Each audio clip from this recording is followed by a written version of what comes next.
It's episode 616 of the Locked On Rangers podcast. On today's show, I'm talking about how great Adolis Garcia has been and where he fits in the Rangers' long-term plans in the outfield. All that and more on this episode of Locked On Rangers. Let's get into it.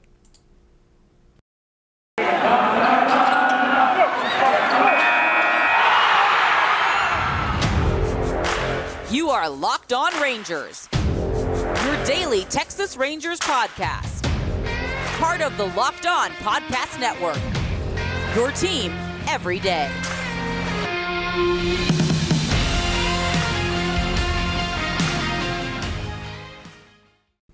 You are Locked On the Texas Rangers. I'm your host, Bryce Patrick, a cripplingly addicted Texas Rangers fan since 2010, host and founder for all 4 seasons of this Locked On Rangers podcast. It is Thursday, June 16th. Your Rangers are 29-23, sitting alone in second place in the American League West, and they are 9.5 games behind the Astros after an absolute stinker of a game. Thank you all so much for making Locked On Rangers your first listen every single day. If you're not already, you can go ahead and follow me on Twitter at Bryce Patrick. You can follow the show at Locked On Rangers and subscribe on YouTube, where the best way you can help is hit that subscribe button and comment anything below there. I'm going to get into Adolis Garcia, how good he's been, a little bit of a look at where the Rangers outfield is going to, what the Rangers outfield is going to look like next year and a little bit in the future. But first, this episode is brought to you by Sports Card Investor. Download the Sports Card Investor app today and easily browse over 630,000 cards from every sport, with hundreds more added each week. Available for free in the Google Play and Apple App Stores. Go to sportscardinvestor.com/lockedon. Now, let's get into this game very quickly. It was an absolute stinker of a game. You knew, top of the first inning, the Rangers were not going to win this one. The Astros dropped a 6th spot in the top of the first inning, and they added 3 more runs as cushion. They didn't need them in a 9-2 win against the Rangers. This kind of shows the value of Glenn Otto and a 5th starter, a consistent 5th starter, because the Rangers had Tyson Miller come up and start this game, which went about as well as it just went bad. I have no clever analogy. It was just absolute trash. Miller was sent down to the minor leagues immediately after the game, which is what's going to happen when you pitch 2/3 of an inning and give up 6 runs, and all of them are earned. He was not great in this one. Jesus Tinoco came in, pitched 2 1/3 innings, did really well relief-wise. There are only two relief pitchers used. Now, there was Charlie Culverson, who I want to commend for throwing gas. He was hitting the 90s as the position player pitching. First position player pitcher that the Rangers have used this year, so good for him. That was a lot of fun. Colby Allard was, well, he was serviceable in this one. He allowed 2 home runs. One of them was to the number 9 batter, one of the worst offensive players in baseball, who does somehow now have 5 home runs on the year in Martin Maldonado, who is there again for his defense. Everyone said it a million times. His OPS is under 550. He's just not a great offensive player, but a very good defensive catcher, and he absolutely crushed one off of Colby Allard. He also allowed another home run in this one to Joey Gallo. That one is more acceptable. Somehow Joey Gallo, that was his 4th home run of the season, and Maldonado has 5. Just a confusing little thing right there. But he went 5 innings in this game, allowed 3 runs in those 5 innings, struck out 4, didn't walk anybody. That's fine. That's great. That's what you want from a guy who's coming in, very long mop-up relief role. That's what he was going to do. I don't know if he was always going to be kind of the primary pitcher. It's just like, oh, crap got off the rails real fast, so let's put in Colby Allard and see how long he can go. He went pretty deep into this game, saved the Rangers' pen that has been battered and bruised just a little bit as of late. Offensively, there wasn't much going on. There were 4 hits in this game. 2 of them came from Adolis Garcia, who I'm going to get into a little bit later. One was a home run from Corey Seager, who, of course, did that right after I bashed him. He also had a walk in this one. One of 2 players to reach base twice. Adolis is the other one who reached base twice. And then Ezekiel Duran had his third big league double off of Luis Garcia. Not a great game for the Rangers. Was going to happen. One of these games was going to happen in the series, but it really makes losing the series hurt all that much worse because they had the game in hand on Tuesday, and it's just very upsetting to watch them slip away in making the Astros potentially, I think it would have been their 3rd straight series loss in a row, which they've been such a good team so far that would be hilarious and great, but nope, didn't happen. Rangers squandered their chance to win a series. Now they go up to Detroit, who is really, really struggling. I talk about them towards the back end of the show, but this multi-hit game from Adolis Garcia just sparked what should have been a long conversation I should have had in this episode about Adolis Garcia a little while ago, but he's just kept up these fantastic numbers, and he is on, I believe, now an 8-game hitting streak. But in his last 7 games, he has been absolutely setting the entire world ablaze. Nuclear bomb hot, hitting .448, on base of .515, slugging .655 in his last 7 games. He got 4 walks, 7 strikeouts. Absolutely love that. Also 3 stolen bases and 2 dingers in his last 7 games. And over the last 30, he's been really consistently good as well. He's got an on base of .323, which, you know, that's about where I want his on base to be, because he's hitting at .290. That's great. He's not a guy who walks a whole lot. He's walking more than he did last year. He's slugging over .530 at .532 in his last 30 games with 8 home runs and 6 stolen bases. Those are the numbers that you like to see from Adolis. I wanted him to walk more, be a little bit less aggressive, expanding the strike zone. That part hasn't happened as much, but you look at his advanced numbers, he's hitting the ball as hard as anybody in baseball. His average exit velocity is in the top 9% of baseball. His max exit velo is in the top 20% of baseball. I think that should be a little bit higher, and probably will be. Hitting the ball in the top 20% of baseball in terms of how hard he's hitting it. Expected slugging, top 70% of baseball. Top barrel percentage, top quarter of baseball. All of these advanced numbers show that he is just absolutely mashing baseballs. Now, his strikeout rate, his chase rate, his whiff rate, his walk rate, all of those are in the bottom 17% of baseball, most of them the bottom 15%. Chase and whiff rate, both of those in the bottom 10%. But the walk rate is improving on last year. Last year, he walked 5.1% of the time, which was in the bottom 6% of all of Major League Baseball. That's not great. This year, up 0.4%, 5.5. Now, that's not crazy good, but it's better. And all you can ask for is improvement. He's also striking out less, about 2.5% less. And yeah, he has been absolutely crushing baseball so far this year, and you love to see it. Defensively, he's taken a bit of a step back in terms of how crazy efficient he was. He's taken some worse routes, but his outs above average is still in the top 20% of baseball. His jump is not as great. He's been not getting as good a read off of baseballs as he was last year. I think that'll improve. I think him switching around positions has been a little difficult. He did that well last year, so I don't really know what the deal is there. He's still one of the faster players in baseball. His raw tools are absolutely astounding. Granted, he was extremely unrefined and expanded the strike zone a crazy amount last year, and the back half of the season was not super great for him. And so for the first half, when he was an all-star, it's like, okay, this guy was mashing and had a war like around what some of the best players in baseball were doing, and then his back half was so terrible. It's like, okay, well, which player is this going to be long-term? Is he going to be the guy who is mashing and destroying baseballs, or is he going to be the guy who's striking out a whole bunch, can't get on base, and is that kind of player? Because that's the player that the Cardinals the one that could not stick at the major league level. The reason that they gave up on him they traded him for the very, very exclusive, highly touted prospect called cash considerations, and the Rangers got an absolute steal from him.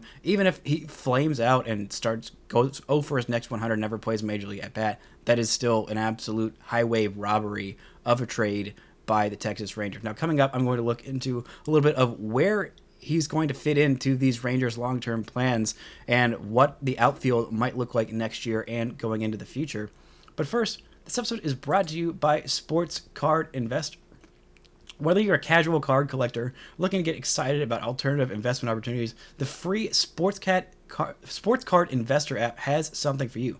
Breakout stars or prospects debuting, check out the value and find great deals on their first cards. You know, as players like, Jeremy Pena, who is on the IL right now, these youngsters that are coming up, or maybe you want to get in on Ezekiel Duran on the ground floor of him, As they get to the big leagues, you can use the free Sports Card Investor app to check prices and buy their first baseball cards. You can have nostalgia over old players, like you want to go get an Adrian Beltre card, you want to get you want to get a Yu Darvish Rangers card. You want to get nostalgic about that. You can check out those cards. There's never been a better time to start collecting cards of your favorite players like Mike Trout, Aaron Judge, for me, Joey Gallo, or if you want to get Adolis Garcia's baseball card, you can go ahead and do that. This is just, it's a personal thing that you can go and be nostalgic about. There's all kinds of different players. Everything that you love about baseball cards, this app is all about that goodness. Download the Sports Card Investor app today. Available for free in the Google Play and Apple app stores, or go to sportscardinvestor.com/lockedon. We have an important favor to ask you all. We're putting together a survey so we can learn more about listeners like you and make your favorite Locked On podcast even better. This is your opportunity to tell us what you like and don't like about Locked On Podcasts. Go to lockedonpodcast.com/survey right now to get started. It won't take very long, and everyone that completes the survey can qualify for a chance to win one of 10 $100 Ticketmaster gift cards. To take our audience survey, go to lockedonpodcast.com/survey. Thanks for your help. So, is this productivity sustainable? That's the question we have. And I think at this point, he's answered it. With what he's been doing this year, he didn't start off this year super great. But like I just talked about, the last 30 games, it's a pretty decent sample size. And so far as overall numbers, he's got 256 plate appearances. He's got a slash line of 248, on base of 293, slugging 458. That's an OPS of 751. That's about where I'd want him to be, maybe a little bit higher as those numbers start to come up. He's got 12 home runs on the season, which I believe are second still on this team to, of course, the great Corey Seager, who has now, where'd we go? 13. Yeah, he just passed him with his most recent home run. They were tied before that. But Adolis Garcia has been a super valuable player. He plays center field. He plays it well. He is now second on this team in WAR. He just passed Brock Burke. He is coming from Martin Perez, who actually is probably going to have a really great start tonight in Detroit and dominate that just horrible offensive club in Detroit, and he might gain the lead a little bit. But for position players, Adolis Garcia has been the best one on this team so far, and he is making, well, just a little bit above the league minimum. The Rangers have control over him for a long time. They have control over his contract for a long time. But what is this outfield going to look like next year? Right now, it seems solidified in what it's going to look like, at least for the moment, we think. Depends on how Cole Calhoun holds up. That's the only question mark, because right now it's going to be Leody Taveras in center field and Adolis Garcia in right field, and for now, it's going to be Cole Calhoun in left field. So let's look at some of the internal options for what this outfield is going to look like next year and what I would like it to look like. So you got on the club right now, or on the IL, or has been on the Major League club at some point this year, you have Adolis Garcia, Leody Taveras, Cole Calhoun, Eli White, Brad Miller, Steele Walker, and Zach Rex. That is 7 guys for 4 to maybe 5 spots on next year's team. Now, Cole Calhoun has an option for next year. It is a team option, not a player option. And if he does well, he does what the Rangers think he's going to do, expect him to do, which, he's been about average to above average at times. Right field, right now his OPS is down below 700. It was at around like 750, I think, at his peak after that ridiculous month of May. But he's come back down to earth in June, and he has not looked quite like the same player. Now, I don't expect him to have like a 700 slugging percentage on the year for the full season, but I mean, he's really fallen off. He's looking like he's getting back to his old self the last couple of games. There have been some moments where he is squaring the ball up like the Rangers want him to, but next year in that outfield, those are the internal guys. And for guys who I think might be able to crack the lineup or the outfield in the Major League at some point next year, on the prospect side, well, guys who haven't played at the major league level, you have Ezekiel Duran, you have Josh Smith, who has played in AAA in center field, but hasn't played in left field, hasn't played in right field, but has played for a little bit at shortstop, or I guess just at third base so far at the big league level, and same with Ezekiel Duran. Duran has not played in the outfield yet this year at the major league or minor league level. They said that he was going to play up the middle, which I asked and did allegedly include center field, but he hadn't done it so far this year at the minor league level, and he definitely hasn't done it at the major league level. He's playing the hot corner right now. Now you have Brad Miller there to occasionally spell him. He is back, but for now he's going to be pretty much the everyday third baseman. But I do think maybe eventually he moves into the outfield because his bat is one that's good enough to play pretty much any of the corners. I think it's going to carry in left field or third base or maybe even right field. I don't think that they would keep him right field, but you never know. If you want to get his bat in there, then you're going to have to find somewhere for him. Right now it's third base. I don't know if he's going to hold that down in a competition. You're going to be able to beat out Josh Smith and Josh Young, but maybe he will. But he's going to beat out somebody because that bat is too good to keep in the minor leagues, and I don't think he's going back down. But some of the other guys on the farm that might be coming back up, some of those guys include, or might be ready by 2023. I think Dustin Harris is going to be really close. Now, how much of an outfielder he is, I don't know at this point, but that bat can freaking play. I think offensively, of those three guys that I was just talking about, you include Dustin Harris in the Young, Smith, and Duran conversation. I think his offensive ceiling is right about neck and neck with Josh Young, as both of those guys I think can be really darn good offensive players at the major league level for their careers. And Dustin Harris is a left-hander, but defensively in left field, he is real rough. He is real rough, and you would want to have Leody Taveras in center field and Adolis in right, so they can kind of, maybe shift them more over to the left field so that Dustin Harris is making fewer plays in the outfield, because he is not a great defender in the outfield. He's not a super great defender at third base from what I've heard. I have not seen him, so I don't know. But I don't think that third base is necessarily going to be where he's at long term. I think he's first base / DH / maybe left field, wherever you want to put him in to get the bat in there. But some of the other guys that are going to be, on the fence of maybe making the outfield, Jonathan Ornelas. He's a guy who is a super duper utility guy, plays shortstop at a legit major league level, plays center field at a legit major league level. Same with second, third, left, right. He has played pretty much everywhere, but I don't think he's played first base, and I know he hasn't played catcher just yet. But that guy is going to be a big leaguer. He's got some really nice tools. His defense is pretty darn nice wherever I've seen him in the field, and he's got some really great bat-to-ball skills and a little more power than I've seen in him in years past, which is what made me more intrigued about him, as well as his solid offensive plate approach. But that's a guy who's going to need to be on your radar. Justin Foskey is a guy who is a second baseman now and is a DH / left field type of guy. I don't know if the bat's going to get him there enough to put him over some of these guys offensively. I think his bat might be around on Duran's level, but he is a significantly worse prospect because he only plays second base. He doesn't have the shortstop, third base / maybe center field ability that I think Ezekiel Duran has or will show at some point in his career. In terms of center field, he hasn't played there yet, but I think he can. In terms of the other corner outfield guys, you have Trevor Hauer, Aaron Zavala. Both those guys are kind of advanced for their level. I would think that they're going to be in Frisco sooner as opposed to later. Probably in the next couple of weeks, I think that we're going to see a round of promotions as the first half ends for these seasons, and certain teams either qualify for the playoffs or don't, and then doesn't matter, send these guys on up because they're just about ready. They've been very advanced bats for their level, just very advanced bats in general. A very, very high on-base percentage for both these guys, who walk a crazy amount. I think Zavala might be a little bit better defensively, but honestly, I haven't seen him, and I don't know that many people who I trust who have seen a whole lot of them to make a judgment. I know that both those guys are probably left field / DH kind of type of guys who are going to have to hit a crazy amount. But I think that they can. They've started to show some power, which they were being a little bit more passive.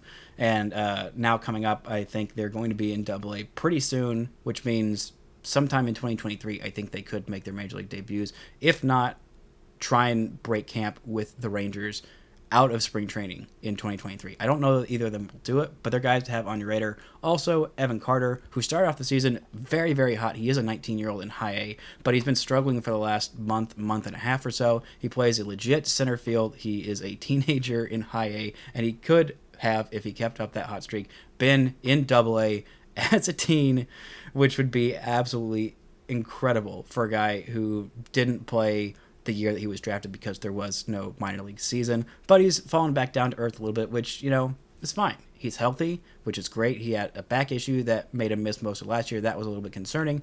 But he is playing. He is just not playing super well, which will happen at that age. I don't necessarily think that he is going to be in the mix for a 2023 call-up, but maybe by the end of the season, depending on how he does for the back half of this season, if he starts to turn it around and does get a call-up to Frisco by the end of the year, this year, I don't think 2023 big league promotion for Evan Carter is out of the question. The guy is very advanced. The Rangers love him. He's doing some very impressive things just to be at the high A level at his age and to have performed that well for the first month or so.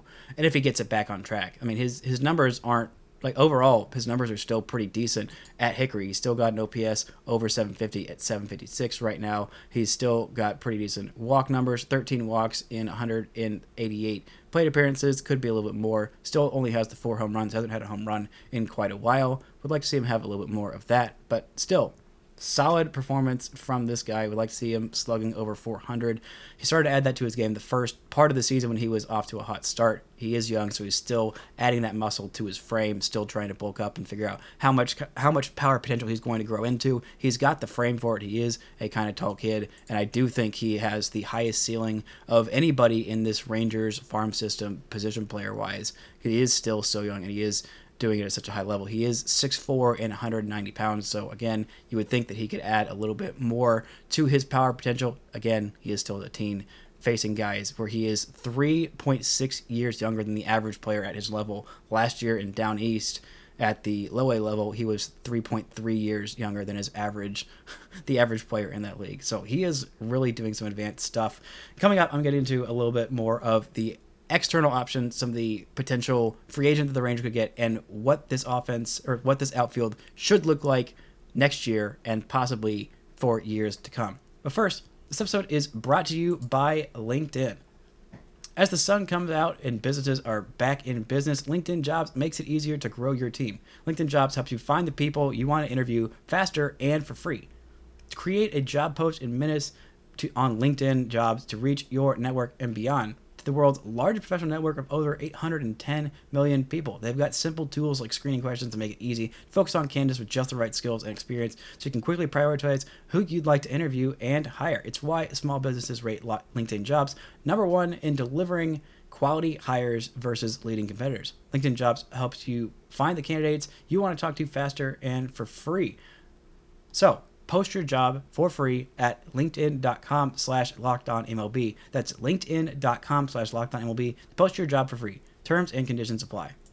This episode is also brought to you by Built Bar. They've got a new flavor called Mud Pie. You know how our friends at Built are always coming up with new amazing flavors? Well, this time Built has truly outdone themselves with the new Mud Pie flavor. And for the first time ever, Built is introducing a new Mud Pie flavor on both Mud Pie Bar and Mud Pie Puff. I'm not sure which one tastes better. You know, if you're a chocolate fan, you better sit down for this. The new Mud Pie Bar is rich whipped cream and chocolate mousse smothered in 100% real chocolate and topped with cookies and cream crumble. It is just so darn good. If you're not convinced yet, luckily we saved the best for last. You know, it's actually good for you. No, really. Built products are low calorie, high protein, low sugar. Mud Pie is packed with 16 grams of protein and only 150 calories and 8 grams of sugar. It's like your mom baked the most delicious, creamy chocolate Mud Pie and wrapped it up just for you. Chocolate mousse, whipped cream, cookies, and cream crumble. Stop drooling. Get to Built.com to order your box of Mud Pie bars and puffs today. You won't regret it. Go to Built.com. Use promo code LOCK15 for 15% off your order. Use promo code LOCK15 for 15% off at Built.com. Now, let's take a look at very quickly at some of these external options on the market, some of these free agents that are going to be free agents after this year, and who the Rangers might look at. There's quite a few pretty decent outfield free agents that the Rangers could take a little bit of a look at. But here is the list of some of those guys. Aaron Judge. If the Rangers wanted to absolutely shock the world and go get Aaron Judge after what is, unless he falls off a cliff for the next, 4 months. I mean, the first 2.5 months of what he's been doing has been absolutely special. He's been one of, if not the best players in baseball, and they're going to have to pay up a whole lot. He is 30 years old this year. He's making $17 million. He's going to make probably $35 million a year in free agency. Might get up to a 7 or 8 year contract. And I think the Yankees are going to have to pony up. And I don't know how much loyalty he has to the Yankees. If someone offers him a much bigger contract, like, I don't know, say the Rangers, who just blew the world, just completely blew the world away with their $500 million 2 signings in a 2-day span this offseason. They said they're not done. They still do need to add some more major league talent to this club. And they could look at a guy like that. They could also look at, I know I've said it 100 times, but Joey Gallo. Joey Gallo did extremely well with the Rangers while he was here. And he has not performed nearly up to the standards that he set for himself as a 2-time All-Star with the Texas Rangers. So far with the Yankees, he just has not been nearly as good as he was. 109 games, 407 plate appearances, has a slash line of 172, on base under 300 at 297, and slugging under 400 at 384. Now, with the Rangers, the last 95 games when he was there, had an on-base of 379, slugged 490, had 25 home runs in 95 games. Has not been nearly the same player. In 50 games this year, he has been really subpar. He has not been good enough for the Yankees, and they're batting him in the 9-hole. They're batting him behind Isaiah Kiner-Falefa and Jose Trevino. So maybe something like the contract offer extension that they offered him, before they traded him, that was such a joke, and I still think is a joke. After a season and a half of being not so great, maybe the 5-year, $80-ish million offer that they sent him would be good enough for him to take and come back and be a part of the Rangers. He'll be 29 next year, so I don't know. That'd be a pretty great outfield if the Rangers got him back. Also, I probably wouldn't. I'm still not going to shut up about him, even if he isn't on the Rangers. So at least if him being a part of the Rangers might make me a little bit more bearable. Other options in the outfield. Well, technically, Michael Brantley is listed as an outfielder. He is playing more DH than Yordan Alvarez this year for the Astros. Sorry, another different team that I hate. But Brantley might be a decent option. He is a little bit older. I believe he's 35 this year. He's in his mid to late 30s. I guess just mid 30s. He's still putting up really great offensive numbers. He would be a pretty solid offensive option that you could put in at the top of your lineup. We've seen how good he has done for the Astros over the last couple of years and how he has matched against the Rangers. Might be a guy to keep an eye on. Other guys, there's not as many great options. You still got Will Meyer at Adam Duvall, who's been fine. You have, where do we go? Brandon Nimmo, who's 29, and he's going to be an unrestricted free agent. He's doing pretty darn well with the Mets. Wouldn't be surprised if they pony up, but it might take a little bit more cash to get him and pry him away from the Mets, who have been a really darn good team, and he might want to stay on a really darn good team in a really great market on a team that, if they end up paying him what he's worth. Other guys you might want to look at, Jurickson Profar has an $8 million player option and has done fairly well in San Diego for the last couple of years. He is a guy who is just a left fielder / DH. He is no longer the shortstop, but he's figured out how to play the outfield and done pretty well offensively so far this year. In 63 games, he's got an OPS of 774, on base of 348, and slugging over 400 at 426. He's got 7 home runs, 16 doubles, and 2 triples. This is the kind of offense that the Rangers thought they might be getting from this guy. He's going to be 30 next year. Plays a half-decent left field. Does do a little bit of DHing. Does not really play the infield anymore. Kind of got a case of the yips when he was with the A's at second base. And the shoulder surgery, he just is not a guy who can play the left side of the diamond because of those shoulder injuries that robbed him of being the prime superstar to take the Rangers into their next era that they thought he would be, which is a darn shame. But he's turned himself into a pretty darn reliable Major League player, having a really good season so far. If he kept this up, it would be a career high in OPS outside, in his, post, well, actually, no, that's a lie. 2018 with the Rangers at age 25, he had a 793 OPS, and he had 20 home runs that season. Could be about on 25-ish home run pace. Could do something like that. Could set a new career high if he goes over 20. He had 20 home runs that year and the first year at Oakland in 2019 as a 26-year-old. Just an option to keep an eye out on. Not going to be a super utility guy. Again, just a left fielder. But a nice welcome home story. Wouldn't be surprised if San Diego sent him a contract extension in the middle of the season to give him another couple of years and keep together that core. Everyone knows how great a clubhouse guy he is. He is much beloved and a very decent player. Also, Jock Peterson, who's having a great season outside of getting slapped in the face by Tommy Pham.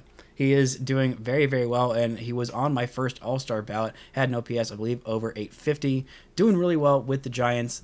Would they decide to pay him, a guy who has been kind of hit and miss throughout his career? I don't know, but just somebody to keep an eye on for the Rangers. Now, my best case scenario for the Rangers outfield next year, what I would like it to look like is Ezekiel Duran in left field, Adolis Garcia in center field, and Joey Gallo in right field with a bench of Leody Taveras and Josh Smith. Now, what I think is likely next year, I think it's kind of going to look like what it looks like now, with Cole Calhoun in left field, Leody in center field, and Adolis in right field with a bench of Eli White and Josh Smith. So that's kind of what I think it looks like. When it comes down to it, I mean, you've got a long, long time of control over this guy. He plays center field well. I think overall you would like him to be in center field because he, offensively, if he's in center field, he's providing you a lot of value offensively that most center fielders don't provide. He's still above average offensively in right field, but really top tier, top 5 probably offensively in terms of center fielders, in terms of what he's bringing you on offense. Absolutely love the guy. He brings so much energy that's contagious to this team. There's not a whole lot of guys that bring that passion, that loudness on this roster. Like I said, Corey Seager is kind of a quiet guy. Simeon is not a loud guy either. Cole Calhoun is kind of the loud, talk him up guy, but he's not a big hype man that will make a play and just like flex on you all the way around the bases. Adolis will do that, and that provides a lot of value, a lot of excitement, a lot of boost to the morale of a team. And I am very glad to say that. I think he's going to be a consistent, above-average starter to fringe all-star pretty much every year for the Rangers for the foreseeable future. I think none of these guys are, in the minor leagues are sure things to supplant him. What he does with his raw tools is just, he is among the best players in baseball in terms of his just speed and strength and the raw athleticism that he's got there. The Rangers got themselves a good one, and they should thank their lucky stars that he's there. Now, take a quick look at this Tiger team. The Rangers are going to play 4 games in Detroit starting today. They used 3 position players in their last game on Wednesday. It was so bad that AJ Hinch had a players-only meeting. They are just in an absolute spiral. They got the 3rd worst record in the entire American League. They're in 4th place in the worst division in all of baseball at 24-38. They're just in a really, really rough way. But the Rangers need to take advantage of this team. Offensively, they've been terrible. They've had some decent starting pitching, and here are what the starting pitching matchups are going to look like for this series. On this first game, we have Martin Perez versus Bo Brisky. Been pretty solid for them. Then we have John Gray versus Tariq Skubal. He has been really good. A tough lefty for them. Their best pitcher so far this year. That Friday game is going to be a very good pitching matchup. Hopefully, if John Gray looks like he did in his last start or 2 starts before that. Taylor Hearn versus Leody Garcia on Saturday. Then Dane Dunning versus Drew Hutchison, who is probably just going to be an opener, and I'm not exactly sure who is going to be their actual primary pitcher in that Sunday game. I want the Rangers to win 3 out of 4. They need to win at least 3 out of 4. If they get a sweep, they will be 1 game above, or a half game above 500 for the first time this season. That would be huge. They need that coming off of how rough these last 2 games were against the Astros. They were starting to build some momentum, and what always happens is when the Rangers start to build some freaking momentum, get to around 500, boom, they play the Astros, and things go badly, and that's what happened in this series. Just build some momentum back up. You don't have to play the Astros for a little while again, so just get 4 games, get above 500, get us that positive moment, be above 500 for what feels like the first time in 11 decades. But going to be a fun series. Hopefully the Rangers can absolutely dominate this Tigers team that is in an absolute tailspin. It's been terrible for the last couple of years, and continue them to be terrible in these 4 games. That's going to do it for this edition of Locked On Rangers. Thank you for making this your first listen every day. For your next listen, check out the Locked On MLB podcast. Paul Francis Sullivan, please call him Sully, gives you his unique perspective on the major leagues, both past and present. It's free and available wherever you get your podcasts. On tomorrow's show, I'm going to try and get Grant Schiller, talk a little bit about some midseason promotions with the prospects, talk a little bit about the Thursday game against the Tigers. Even if he's not here, I'm probably going to still talk a little bit about those midseason prospect promotions. But that'll do it for this edition of Locked On Rangers. Until next time, don't forget to enjoy baseball.